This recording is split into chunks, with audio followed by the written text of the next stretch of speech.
Selamat malam.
Ada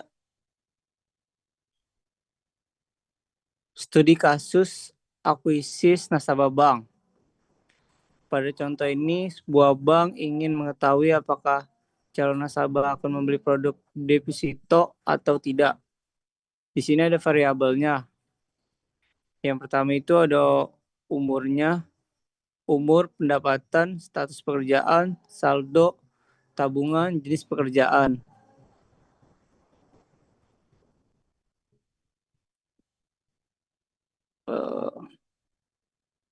Seluruh variabel tersebut dimasukkan ke dalam model registrasi logistik. Kemudian model menghitung probabilitas, misalnya 0,85. Artinya pendapatan kemungkinan besar 85% bahwa calon nasabah akan membeli produk tersebut. Informasi ini sangat berguna bagi bagian pemasaran karena mereka dapat memfokuskan promosi kepada calon nasabah yang berpeluang membeli produk tinggi. Selanjutnya ada heat maps probabilitas.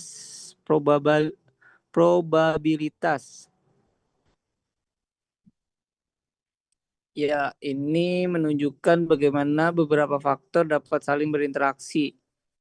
Misalnya, seorang yang aktif menggunakan Instagram, aktif menggunakan TikTok, dan aktif menggunakan WhatsApp. Ini semakin banyak platform yang digunakan, semakin tinggi peluang seseorang membeli suatu produk. Heatmap membantu perubahan melihat kombinasi faktor mana yang memberikan probabilitas tertinggi, sehingga strategi pemasaran menjadi lebih efektif. Yang selanjutnya ada studi kasus pelayanan rumah sakit. Pada contohnya ada rumah sakit ingin mengetahui apakah pasien merasa puas atau tidak.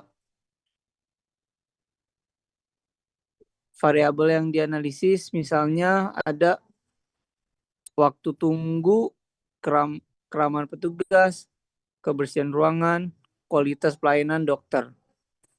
Lalu setelah dianalisis menggunakan regresi logistik dapat diketahui faktor mana yang saling mempengaruhi kepuasan pasien.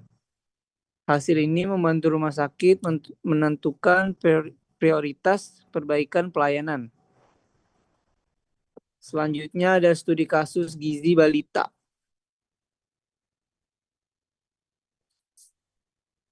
Pada penelitian kesehatan masyarakat, regresi logistik digunakan untuk memprediksi apakah seseorang balita mengalami gizi buruk atau tidak. Variabelnya ada yang digunakan, misalnya seperti status gizi ibu, berat badan lahir, pendidikan ibu, pendapatan keluarga, serta riwayat penyakit. Dari data hasil ini dapat diketahui faktor mana yang memberikan pengaruh paling besar terhadap risiko gizi buruk. Informasi tersebut sangat penting sebagai dasar penyusunan kebijakan kesehatan masyarakat. Selanjutnya,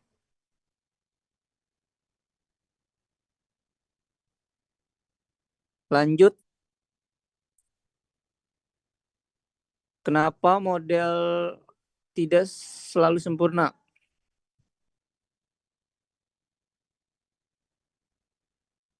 Dalam dunia nyata, model statistik hampir tidak pernah sempurna.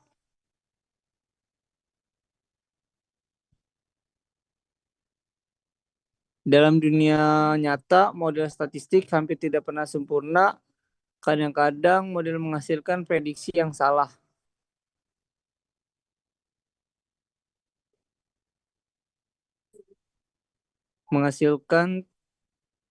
Hal tersebut dapat disebabkan oleh beberapa faktor.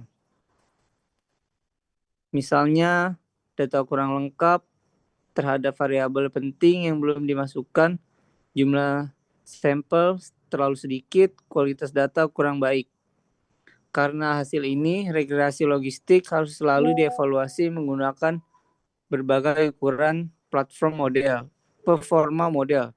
Semakin baik kualitas data, biasanya semakin baik pula hasil yang diprediksi. Lanjut ada analisis regresi logistik.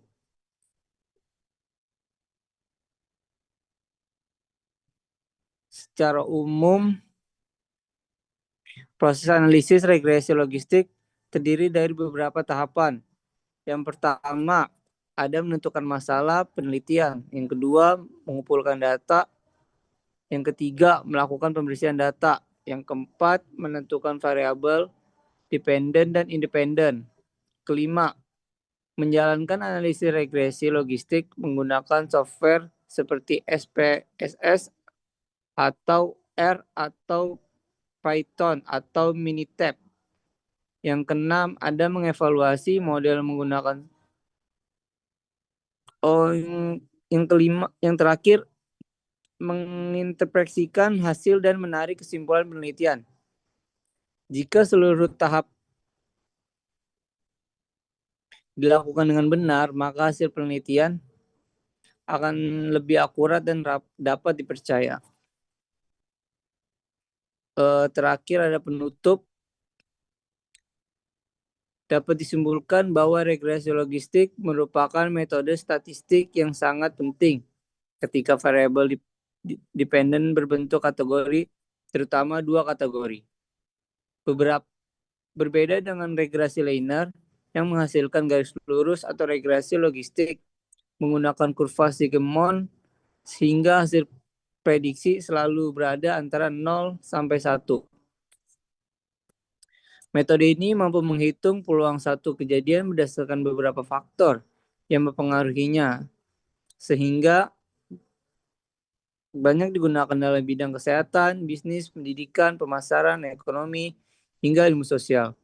Selain itu, hasil analisis regresi logistik tidak hanya menunjukkan apakah suatu faktor berpengaruh atau tidak, tetapi juga seberapa besar pengaruhnya melalui nilai odds ratio.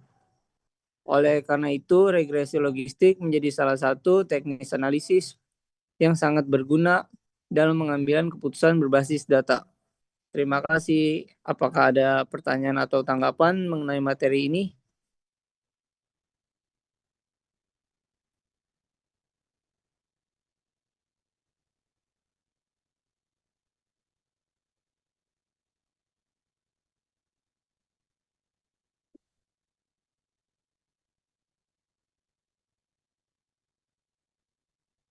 Atau yang ingin ditanyakan? Ya, saya mau bertanya. Nah, visualisasi data.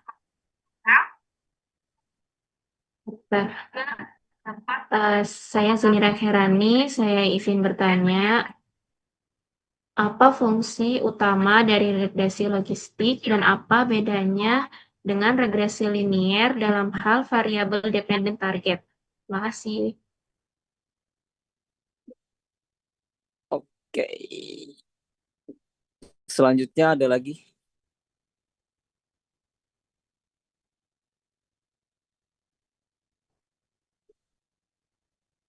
Saya Zulfa Rusmawati, izin bertanya.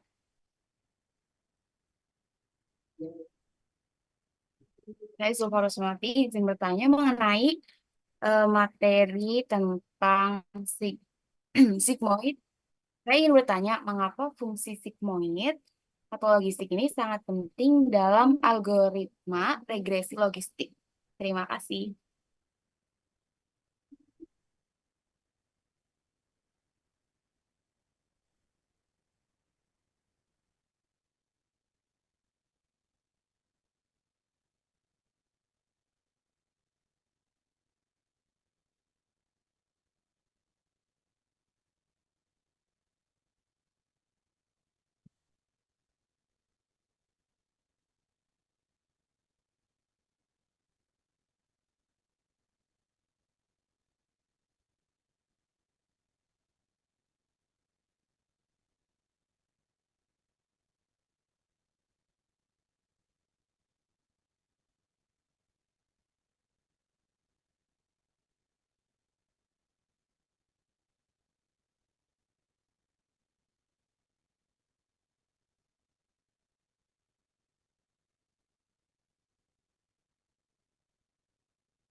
Ya, sudah jelas. Terima kasih. Oke, selanjutnya saya akan menjawab pertanyaan dari Zulfa Rusmawati. Tadi pertanyaannya, mengapa fungsi sigmoid atau logistik sangat penting dalam algoritma regresi logistik? Yaitu fungsi sigmoid sangat penting karena ia berfungsi untuk mematakan atau mengubah nilai prediksi angka real apapun dari minus terhingga menjadi nilai probabilitas yang berbeda dalam rentang antara 0 dan 1. Formula fungsi sigmoid ini membantu menentukan batas keputusan Descoin boundary untuk mengklarifikasi data ke dalam kategori yang tepat. Mungkin itu saja. Baik, Atau terima cukup? cukup jelas ya. Terima kasih. Ada lagi yang ingin ditanyakan?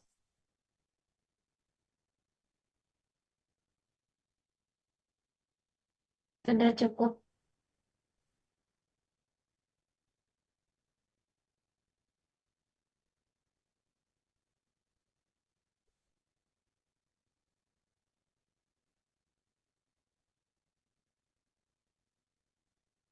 Oke.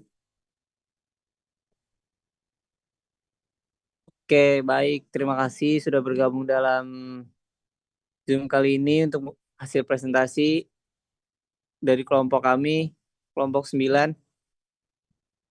Kurang lebihnya mohon maaf. Wassalamualaikum. Oh ya, kelompok 10. Kurang lebihnya mohon maaf. Wassalamualaikum warahmatullahi wabarakatuh. Waalaikumsalam warahmatullahi wabarakatuh.